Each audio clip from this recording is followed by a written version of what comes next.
जैन साथियों, राघव का एक वीडियो आया है। मैं उसके संबंध में यह कहना चाहता हूं कि हम लोग अरविंद केजरीवाल के सच्चे सिपाही हैं और अरविंद केजरीवाल से एक ही बात सीखी है, निडरता, हिम्मत, साहस के साथ लड़ना और संघर्ष करना। लेकिन बड़े अफसोस के साथ यह कहना पड़ रहा है कि देश के तमाम मुद्दों पर जब सीईसी के खिलाफ प्रस्ताव आता है, आप साइन नहीं करते।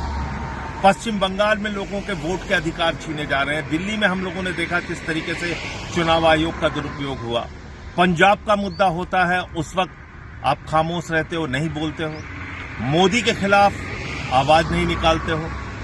तमाम वो मुद्दे जो जनहित के हैं, देश से जुड़े हुए हैं, पार्टी से जुड़े हुए हैं, पार्टी के कार्यकर्ताओं से जुड़े हुए हैं। गुजरात में पार्टी के कार्यकर्ताओं को पीटा जाता है, मारा जाता है, उस पर नहीं बोलते।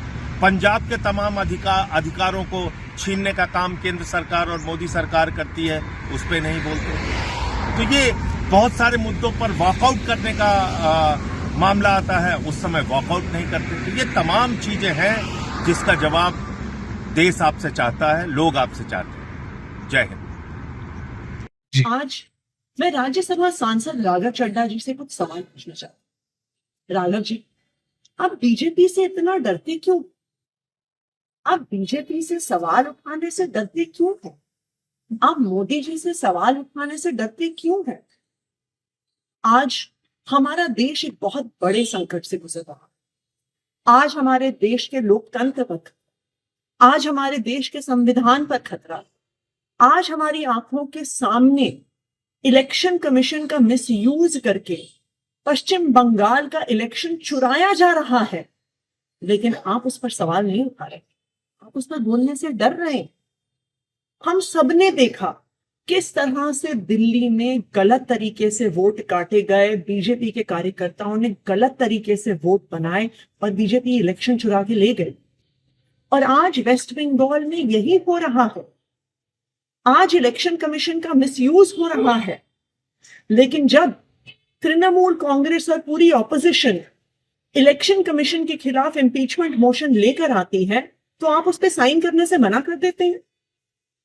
आपने क्या एक बार भी संसद में पश्चिम बंगाल में हो रहे लोकतंत्र पर हमले पर सवाल उठाए, वोटर डिलीशन पर सवाल उठाए, गलत तरीके से बनते हुए वोट पर सवाल उठाए? क्यों नहीं उठाए? क्या बीजेपी से डर रहे हैं? क्या मोदी जी से डर रहे हैं? आज देश के सामने, देश के आम आदमी के सामने सबसे बड़ा संकट एलपीजी गैस सिलेंडर का है। आप तो बड़े आदमी हैं, राज्यसभा के सांसद हैं, हो सकता है आपको दिक्कत ना आती, लेकिन एक आम परिवार, एक छोटे से मकान में रहने वाला, एक कच्ची कॉलोनी में रहने वाला एक गैस सिलेंडर के कनेक्शन के परिवार को आज अपने बच्चों के लिए खाना बनाने में दिक्कत हुई। पिता सोच रहे हैं मैं काम पर जाऊं, दिहाड़ी लेकर आऊं, या लंबी लंबी लाइनों में खड़ा होकर गैस का सिलेंडर लेके आऊं कि कल मेरे बच्चों के लिए लंच बन सके। जब आम आदमी पार्टी ने पंजाब में, दिल्ली विधानसभा में सिलेंडर का सवाल उठाया, जब आम आदमी पार्टी के सांसदों ने एलपीजी सिलेंडर का मुद्दा उठाया और आपको जब एलपीजी के मुद्दे पर बोलने के लिए कहा गया, तो आप चुप रह गए। आप मोदी जी से डर गए क्या? आज इस देश में हर इंसान को यह तय करना होगा कि क्या वो मोदी जी के साथ है या वो संविधान के साथ है, लोकतंत्र के साथ। मुझे याद आ रहा है जब अरविंद केजरीवाल जी गिरफ्तार हुए थे, हम सब सड़कों पे खड़े होकर लड़ रहे थे। पुलिस हम पे लाठियां चढ़ा रही थी, हमें घसीट घसीट कर पकड़ कर लेके जा रही। दिल्ली के अलग अलग थानों में, कहीं नरेला में, कहीं बवाना में हम जीते हुए, हम रोज सड़कों पे लड़ रहे थे। आप तब लंदन में, आपने हमें बताया कि मेरी आंख का ऑपरेशन हो रहा है, इसलिए मैं लंदन में। हमसे मीडिया ने बहुत सवाल पूछे। बार बार हमने मीडिया को कहा कि नहीं नहीं, राघव चड्ढा जी डरे नहीं हैं, उनकी आंख में प्रॉब्लम है, तो अपना ऑपरेशन करवाने हैं। लेकिन आज राघव जी, मेरे मन में भी ये सवाल आ रहा है कि जब अरविंद केजरीवाल जी गिरफ्तार हुए, तब भी आप बीजेपी से डर गए, तब भी आप मोदी जी से डर गए, क्या आप डर के लंदन भाग गए?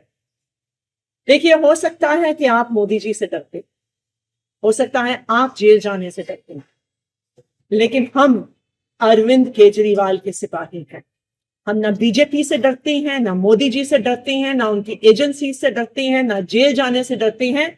इसलिए हम इस देश के आम आदमी की आवाज उठाते आए हैं, इस देश के आम आदमी की आवाज उठाते रहेंगे, इस लोकतंत्र के लिए आवाज उठाते आए हैं, लोकतंत्र के लिए आवाज उठाते रहेंगे। राघव जी, मोदी जी से डरने से, बीजेपी से डरने से संविधान नहीं बचेगा, लोकतंत्र नहीं बचेगा। आज आपको यह तय करना है कि क्या आप संविधान के साथ हैं या मोदी जी के साथ।